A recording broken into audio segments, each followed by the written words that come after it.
هلا حبايبي، شلونكم؟ يا رب الكل بخير وصحة وعافية. حسوي الشوربة مالت الفطر البيضة.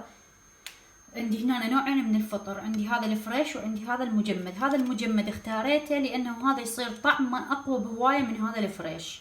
هذا نوع ثاني يعني مو نفس النوعية، هذا يصير لونه هيجي غامق وهذا اللي يكون لونه ابيض. وعندي هنا ملعقة مال طحين، عندي هنا ثوم مهروس، عندي بصلاية وسط مقطعة، وعندي ملعقة كبيرة مالت زبد، وعندي هذه الكريمة مالت الطبخ، وعندي مكعب واحد مالت ماجي، وأوريغانو أو الزعتر البري، وشوية فلفل أسود، وشوية زيت زيتون، وعندي هنا مي. خليت أول شي هنا القدرة على النار، راح أخلي فيها الزبد، وراح أخلي كمية من زيت الزيتون،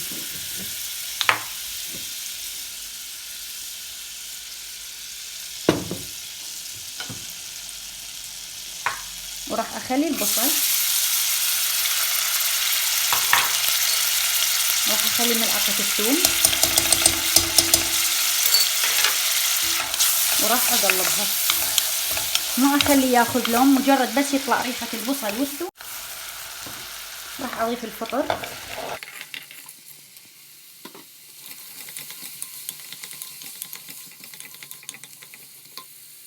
وراح أضيف شوية من الماجي. إذا عندكم مرقة مالت دجاج أو مالت لحم ضيفوها مكان الماجي، بس أنا ما متوفر خليت ماجي.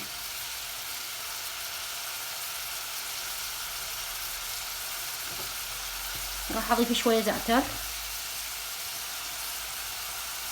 رشة خفيفة لا هواية، ورشة فلفل أسود.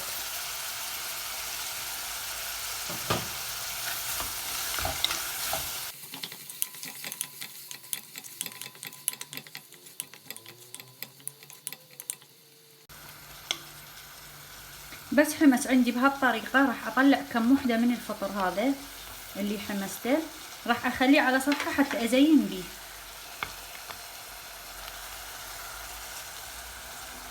هذا كلش كافي. هسه بعد ما طلعت لي المي الفطر اللي خليته، راح أضيف عندي هنا ملعقة واحدة مالت الطحين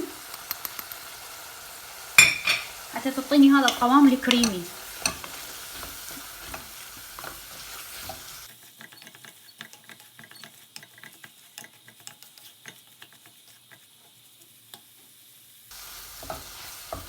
حاليا راح أضيف عليه المي.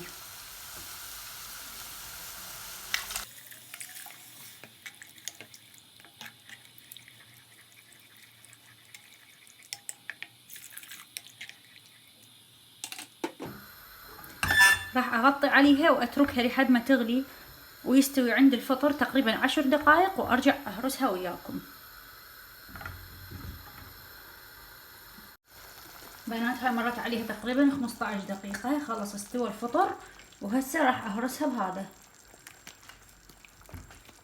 بس أهرسها وأخلي بيها شوية خشونة، ما أخلي يصير كلش كريمي، حالاتها هو هيك يعني يبين طعم الفطر بيها.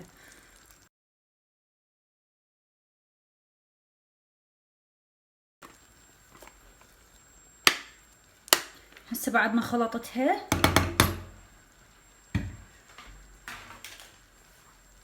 راح اضيف هنا عندي هاي القشطة او الكريمة، هي هاي اخر شي اضيفها عليها، واقلبها وبس تغلي عندي غلوة واحدة اطفي عليها.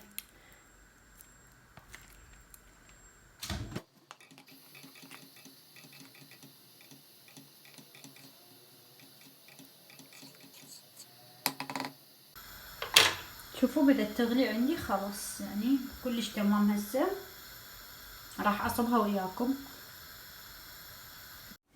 شوفوا بنات هذا القوام مالتها كريمية وكلش طيبة.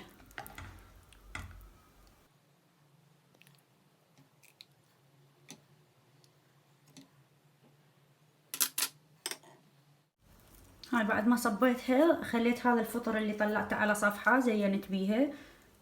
واذا عندكم معدنوس ضيفوا لها معدنوس، انا ما عندي، خليت لها شوية نعناع. وراح اخلي كم قطرة على الوجه من زيت الزيتون، شوية مو هواية، بس هيك على المنظر.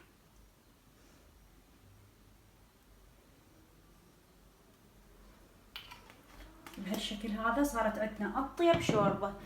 أتمنى من عندكم ما تنسوني من اللايك والاشتراك بالقناة، وأشوفكم إن شاء الله بوصفة جديدة. مع ألف سلامة.